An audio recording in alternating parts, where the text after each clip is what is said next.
দেশের ৮ বিভাগে ভারী থেকে অতি ভারী বর্ষণের আভাস দিয়েছে আবহাওয়া অফিস। বর্ষণের প্রভাবে ভূমি ধস ও জলাবদ্ধতার সম্ভাবনাও রয়েছে। বুধবার আবহাওয়া অফিসের ভারী বৃষ্টিপাতের সতর্কবার্তায় এসব তথ্য জানানো হয়েছে। এতে বলা হয়, পশ্চিম মধ্য বঙ্গোপসাগর ও তৎসংলগ্ন এলাকায় অবস্থিত সুস্পষ্ট লঘুচাপ ও সক্রিয় মৌসুমী বায়ুর প্রভাবে বুধবার সকাল ৯টা থেকে পরবর্তী ৭২ ঘন্টায় রংপুর, রাজশাহী, ঢাকা, ময়মনসিংহ, খুলনা, বরিশাল, চট্টগ্রাম ও সিলেট বিভাগের কোথাও কোথাও ভারী থেকে অতি ভারী বর্ষণ হতে পারে।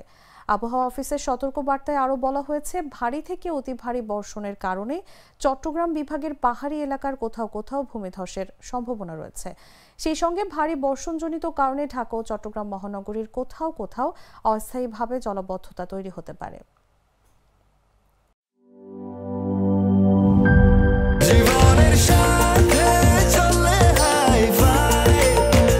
স্বাস্থ্যকর অল টাইম ফ্যামিলি কেক, সব সময় অল টাইম হেলদি লাইফ।